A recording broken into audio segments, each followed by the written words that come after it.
I teach in the foundation courses, Foundation Science 2005 or 205, which is Understanding DNA. And I've tried to really organize this talk around some objectives that hopefully other instructors can benefit from. I'm going to give a very brief introduction. And what is interesting, I want to try to tie this into deepening the learning experience. And what is so funny, in the online instructor training that I received in the spring of 2009, Pastures of Learning was part of that instruction. I was speaking with another online instructor here just yesterday. That's not part of the training anymore. And so anyway, we'll talk about it anyway. It's part of, it used to be part of the BYU-Idaho learning model. But what I think we can do, and why that hasn't, maybe why it kind of went away, just the time involved to do it. But what I'm going to introduce today is this concept of touch points, whereby we can tie concepts of the gospel into what we're teaching in a very quick way, and then to give you some examples from this course. So it's really a tale of two courses. In the fall of 2009, I taught Understanding DNA and Related Health Issues and Technologies. The name's now changed for the first time. Here for BYU-Idaho online. Then what was interesting, I'm full-time faculty at Utah State. Sorry, same colors though. Still I was asked to teach a very similar course in spring of 2010, an on-campus course called Ethical Issues in Genetic Engineering and Biotechnology. And what I have identified in red are really those concepts that are duplicated in both courses. It's really a majority of the course. What is fun about this actually is a depth science course, so I team teach it with a professor from the philosophy department. So I will teach the science, he will teach the ethics. And so it probably has a little bit more of an ethical bent, but we do get into some ethics in Understanding DNA. And so it's been fun to teach both of them. And also about the same time, I read this, it actually was a little publication from the National Science Foundation in 2009, where they talked about this new biology for the 21st century, and hoping again that America can lead this coming biology revolution. In that, it actually made the point that biology today is at a turning point, that the technological advances are helping us to collect data at an unprecedented rate and unprecedented quality, that we're poised on the brink of major advances in sciences that can be used to help solve society's problems. And they talked about this time being right to take this bold experiment, and they talked about a 10-year challenge. I would probably say it's more like a 20 to 25-year challenge. I found it take longer than expected. But it's unreachable without a coordinated approach. And then kind of coming back, what is this new biology? It's really an integration and a broadening of scope. So all the subdisciplines of biology is now being integrated with physics, chemistry, engineering, mathematics, computation. And really quite exciting to create a discovery engine for the 21st century to tackle these extreme biological societal problems.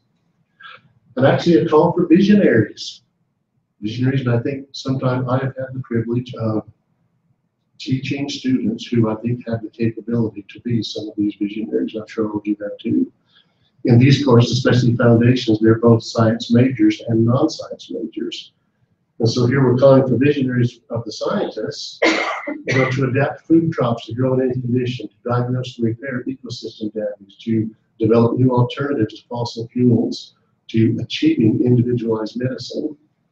But for the non-scientists, I also think in a general education class, I want them to be able to understand this science that's coming, these new technological advances, this revolution that's on the horizon. And I think they should be taking part in the dialogue that's occurring around these advances. So anyway, deepening the learning experience.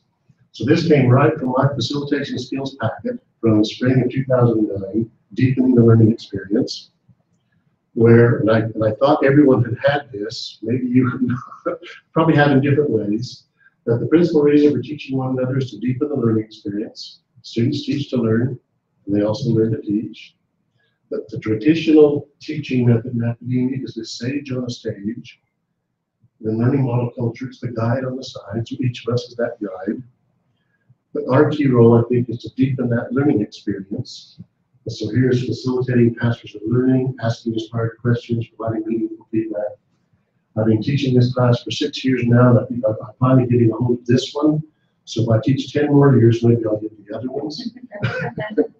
Okay.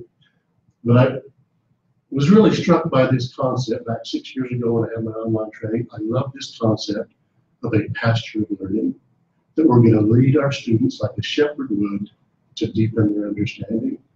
And my wife was born and raised in London. Her family's all from Ireland. My son's there on a mission now. And I love these stone fences, these stone in Ireland that separate the pastures. So in my mind, these are the pastures I see. And a pasture is the analogy to planned discussions and activities for our course content that allows an animal to graze while restricting them to a certain area. The fences keep them from wandering. And when the best foliage is exhausted in one pasture, we move to another one. So following on that same analogy, we as shepherds know the best pastures. Okay, we accompany our students as they explore these different fields of inquiry. We restrict the size and the scope of the pasture to help them to understand the concepts we're teaching at a deeper level. Okay, so facilitating these pastures of learning, this came straight from the manual, is really the first step is choosing the pasture, which is usually defined in the course design. If not, we need to consider, is the pasture aligned with the course learning outcomes? Will it deepen learning beyond the preparation materials? Do key ideas, key questions, key problems clearly structure the inquiry? We next need to fence the pasture to explain the focus, the parameters of the discussion as it relates to the learning outcomes and the student needs. Really to clarify the boundaries of the discussion so it has a logical and a natural flow. And I guess I would add keeping it focused and also avoiding controversial topics. And I'll come back to that in just a couple of minutes ago. We need to find a gate into that pasture. This often means determining what question to answer as a result of engagement with that new material. What is the problem to resolve? What's the context for discussing the topic? And I'm going to present a new idea here, this concept of touch points as a gate, or perhaps just as the deeper learning itself. We want to allow freedom within those boundaries of a pasture, let the students really explore and deepen their understanding within the confines of the pasture, at the same time structuring that experience. So we're providing both structure and freedom. But what I have found time is a limiting factor. I think it's why it's taken me 6 years to get to this point in this course. As the course was initially developed and taught, it was pretty packed with the information that was required. This past fall, we were able to update the course and kind of modify some of those assignments and put a little bit more room in them so the students could take a deep breath. And I think it would open up some space for me to come in with some deeper learning ideas. And I love this picture, this idea of bringing back the strays.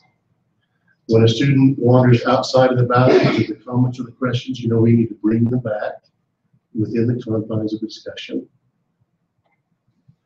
You need to learn to graze on what's green, so it's very easy to overgraze or over-discuss some topic.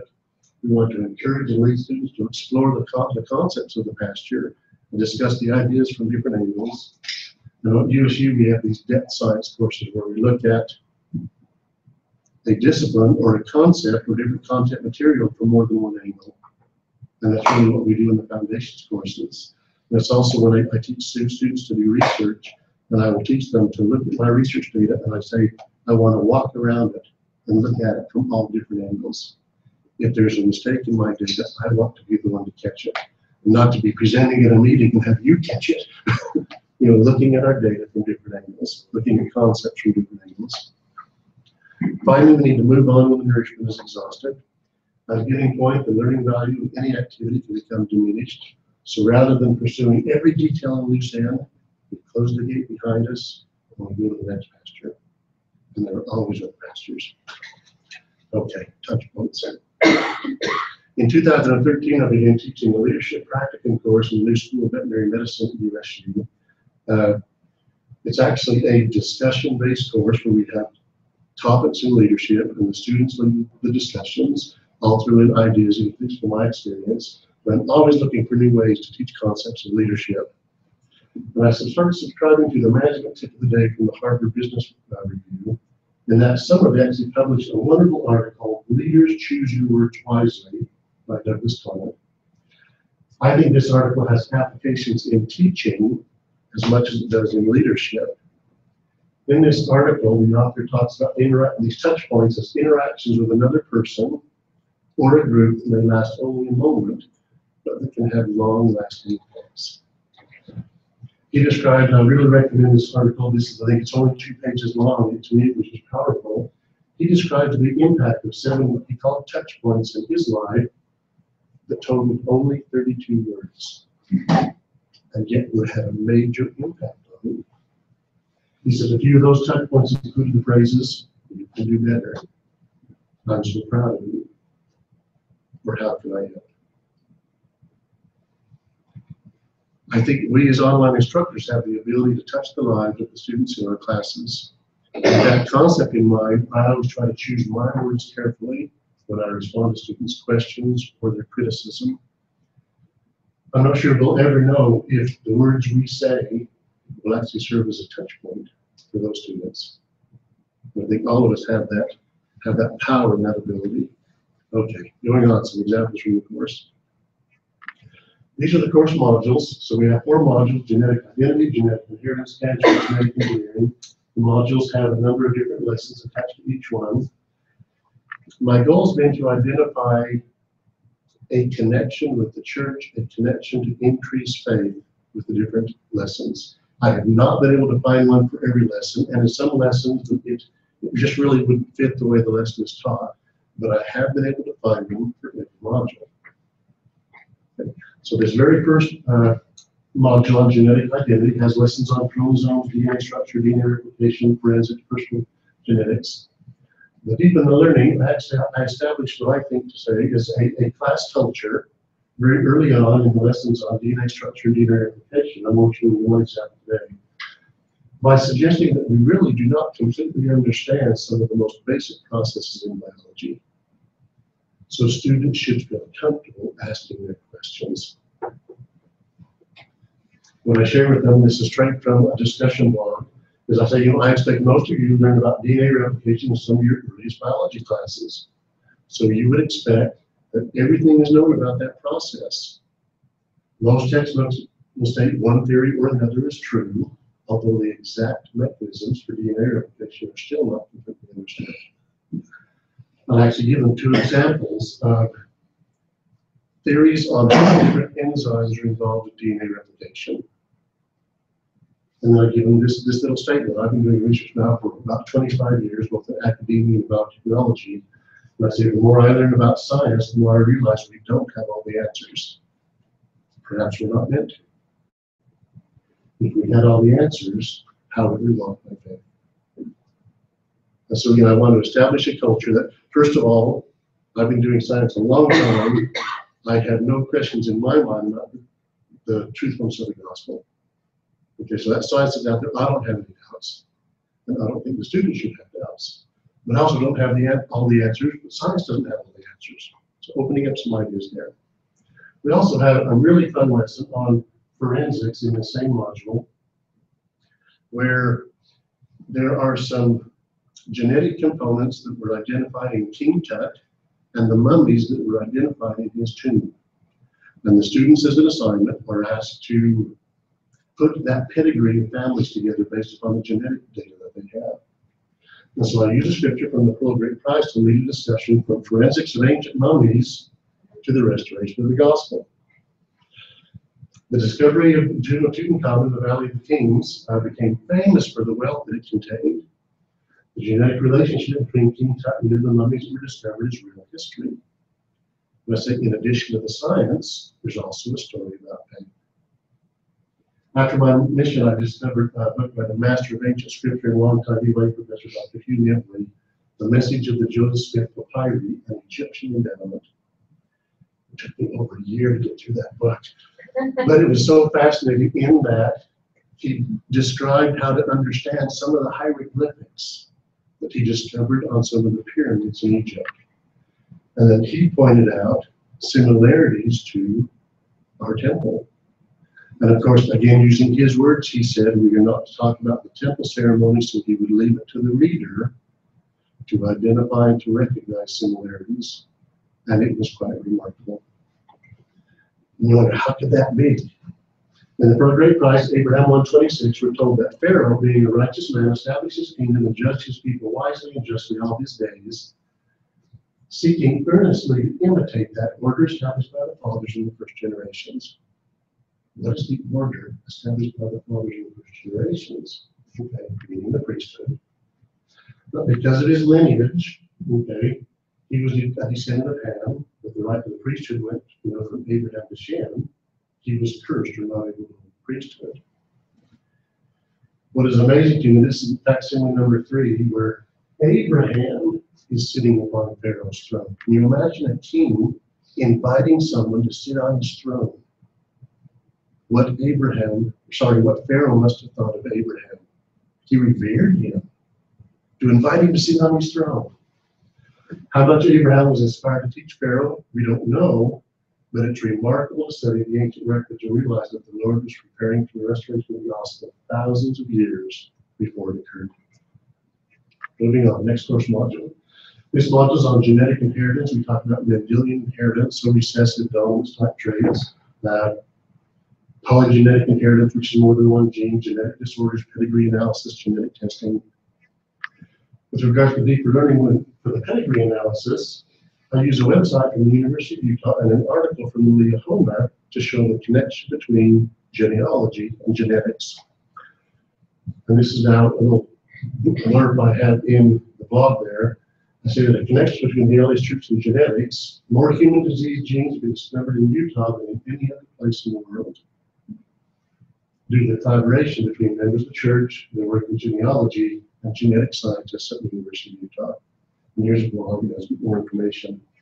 We use this site to learn genetics for some of the real science components of the course, but this is now the non-science component, which was the Salt Lake Temple, Family History Library, and it's really a very nice article on the church and connections between the church and this long collaboration on looking at genetic disorders.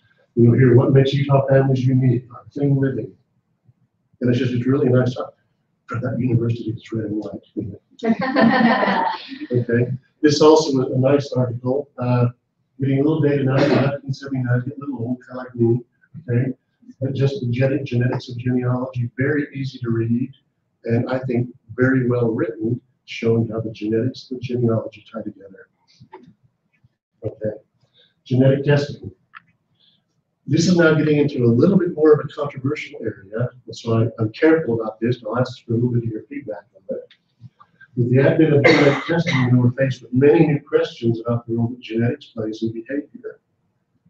I'll actually use this article, Am I My Genes, to explore some of those different questions. This actually was written by Robert Klitzman, who is a clinical psychologist, a physician. He had to prepare this in genetics and medicine, and he explores these questions raised by genetics concerning personal identities that really have not been fully investigated. The individuals reinterpret, we get these genetic testing results, and it says I'm predisposed to something, some illness. We interpret that so differently, based upon our culture, based upon our education, based upon our family. How we relate to that information. We also sometimes will think, okay, this is just gospel, I'm going to die. Okay. Physicians, the media, commercial marketers of genetic tests and others view many of these tests as very straightforward with no unequivocal meanings. And that is not always the case. These things I think that are so new, we don't know about some of them completely. He wrote this, the same author wrote this book called Am I My Genes. He stays out of the controversy here. He actually mentions 4 people, 2 with cancer, 1 with Huntington's disease, which leads to a neurological, pretty serious illness. Another one leads to a respiratory illness. But I can see this in the future going toward behaviors that we might choose to think of as negative. Okay, I have, say it's in my genes that I am prone to become an alcoholic. Okay, well, I'll be the word of wisdom. I'm never going to have to worry about that, right? But someone might say, okay, it's in my genes. I can't do anything about it. And I found this talk by Clem Pope, who was a former dean of the College of Family and Social Sciences at BYU, where he talked about really agency, this concept of agency. And I love this quote from his text. The gospel clearly teaches us that family background, ethnic group, genetics, and so on are not destiny. We are not locked into a straitjacket of influence beyond our control that determines everything we do. We make moral choices. We are responsible and we are accountable for those choices. So, in spite of my genetic pre-programming, I have agency. And this can be taken, I'm spending more time kind of controversial, in some ways controversial, we can't talk more about that today. But I still think this idea of deepening the learning, preparing my students for something I see to be on the horizon, when there will be controversial topics about this. We have a course module here on cancer. When we updated this course the past fall, this module is not in the on-campus course. But I'd asked, and Brother Thurston was grateful that he was willing to leave this in, because it has been so well received by the students. I think cancer is something that we're all touched by it, whether it be ourselves or someone we know. It's just a topic I think we can all relate to, that resonates with us. So with regard to deeper learning, in cancer causes, I used a description of the Mormons from a classic text in biology, Molecular Biology of the Cell. The Nobel Prize winners, one of the authors, Bruce Alberts, the current editor-in-chief of the journal Science, is on there. And speaking about the section on cancer, suggesting that both environmental and genetic risk factors are involved, there's a statement in the text that says, incidence of cancer among Mormons in Utah is only about half that among Americans in general. And then they note our abstinent way of life for our the word of wisdom. And I think this gives additional meaning to the verse in the Doctrine and Covenants. And all saints who remember to keep and do these things, walking in obedience to the commandments, shall receive health in their navel and marital bones. This next one is not so much one of the course content, but I've had several students that have both touched me, touch points in my life. One was a young lady. It used to be actually one of the assignments. They had to talk to someone in the family, talk to someone who's had cancer. She had had cancer. She had pictures of her staying in the hospital, the machines they used. I mean, she laid this all out for the class to participate in, and it was remarkable. And thank goodness that she actually had, she has recovered. And then I had one other young lady who found it difficult, the only one in 6 years of teaching this, who found it difficult to participate in this lesson because she had just recently lost her mother. And so thinking about both of those, I thought about this concept of facing cancer with faith. And I found an article on the enzyme by Sister Lois Sewell, 2006. She says, as I have faced cancer, I've learned the most important thing is not how we die, but how we live. And I think as instructors and as educators, we're teaching our people in our classes, we're teaching our students how to live, aren't we, in some ways, how to interpret this life. At the end of that article, there's a wonderful quote by Leroy Maxwell that says it in a way that only he can say it. He said, we are to salute the Lord for the gift of life for as long as it lasts, and yet, at the same time, to be spiritually submissive as it ends. And I like this concept on cancer, and I don't know, maybe in the future we'll take that module out, and that's fine too. The final module is on genetic engineering. These are more now controversial topics, newer topics. The advances in these fields are moving very rapidly. This is the very forefront of research today. We talk about cloning, about genetically modified organisms or GMOs, gene therapy, stem cells. And for the first one, with regards to genetically modified organisms, I contrast attitudes in Europe and the US about these genetically modified foods, and they are very different. And then I want to stress not so much about genetically modified organisms, but just the fact that we as Latter-day Saints have a unique perspective on the world. And I'm hoping the students in the future, as new concepts, new issues come out from science, that they'll learn about them. They'll approach those dialogues, not be afraid of those dialogues. I worked in the biotech industry for 12 years, and so I licensed vaccines both in the United States and in Europe. And the regulatory guidelines of the different agencies are very different.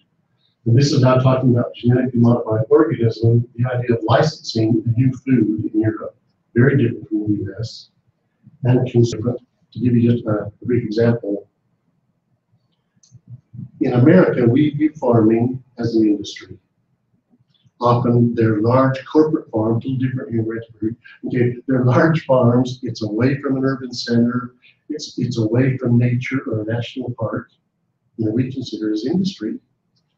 In Europe, they view farms, they're usually closer to an urban center, they're close to a nature area. Often people are allowed to walk across that private property to get to an area of nature. In Europe, they view a farm as nature, whereas we view it as an industry. And it just changes the perspective on how we relate to genetically modified organisms and foods. And it's interesting how that culture permeates through. So I just think, again, that's interesting. And finally, with regards to deeper learning on stem cells, and again, the statement from the first presidency is introduced, but I'd like to point out something. Really, that the first presidency and the Columbus Bill have not taken a position, okay, on stem cells. But they said, as with any emerging new technology, there are concerns that must be addressed, scientific religious viewpoints, both demand that strict moral and ethical guidelines be followed. And I just pose a question, you know, do we have a role in that debate? If so, what should it be? And I'm not advocating that we do, but I'm just saying, again, we have a unique perspective on the world as Latter-day Saints. There will be ethical questions that come up in the next 20 years in the lives of our students. They have the ability to educate themselves, to learn about it, to become engaged in the dialogue. And I think we should be anxiously engaged in a good cause. So my goal has been to identify and to create pastures of learning, to deepen the learning experience and increase faith. However, time constraints do not always allow full development of a complete pasture, but touch points can be used to identify additional connections with the course material for deeper thought, or can serve as a gate to that greener pasture. Just kind of a few acknowledgements again. The 205 team, the Thurston, the on-campus course lead, the online course counseling consists of other online instructors. There have been a number of them. Ron Lassiter, Brett Stevens have been some long-standing online instructors. Curriculum development, I can mention Jim Crosman, Patricia Hendricks. I'm sure that is just a tip of the iceberg of the people in curriculum development. Jim Crosman served, I worked closely with him when we first piloted this course back in the spring, fall of 2009. Patty Hendricks was Thurston this past fall when we redid the course. And we had weekly telephone conversations about the course material and what was good and what was bad. And I really enjoyed those experiences working with curriculum development as well as for Thurston. And of course, the students. They are always very glad to give you their opinion on what is good and what is bad, okay? And some of them, sometimes, they have very good suggestions on what is good. And with that, I will leave it that in the name of Jesus Christ. We might have 1 minute. So, why do you feel like getting into the controversial topics gets too far out of the pasture? Or could it be a safe area where students could explore that controversial I like that idea. within the school? I don't want to introduce controversy. Maybe that's a pasture. Okay, I can see that now just because you just mentioned maybe this pasture is the controversy. We're not going to call names, we're not going to talk rotten tomatoes, okay? But we can discuss the controversy. Why is this controversial? I like that concept. So as long as there's a fair shake on Yes, the whole picture, all the sides. Again, we as Latter-day Saints, we have a unique view of the world. I think we need to be part of the dialogue on some of these ethical issues. I think our voice needs to be heard. I think it's important that we try to preserve agency, because a lot of people, because of different viewpoints, a lot of people in their professions are being coerced to do things that they don't believe in. Absolutely. And I think it's important that we try to preserve the freedom so that people can act according to their ethics. Very good. Thank you. Very good. And one of the courses that I taught when we came to an ethical situation where, you know, people had very strong opinions, I asked two students, one who was for A and one who was for B, to stand up and have a conversation but switch roles. Very good. So I had the one who was for A to take the side of B, and the one who was for B to take the side of A, and then discuss from the totally opposite perspective as if they were defending that side. And I think that helped them to really start thinking on a different side so that they could actually see what the other person was perhaps seeing. And I think I agree with you that when you have those conversations in that very safe environment, we have to prepare these students to go out into the world and to be able to defend and to be strong in what they believe and to help to move that forward as all of these changes are taking place. And I think that our classroom is that safe pasture. Part of the course content on stem cells, where we actually ask the students to, what is your opinion, and then take the other side. Yeah, it's a great tactic. It helps a lot. Very good.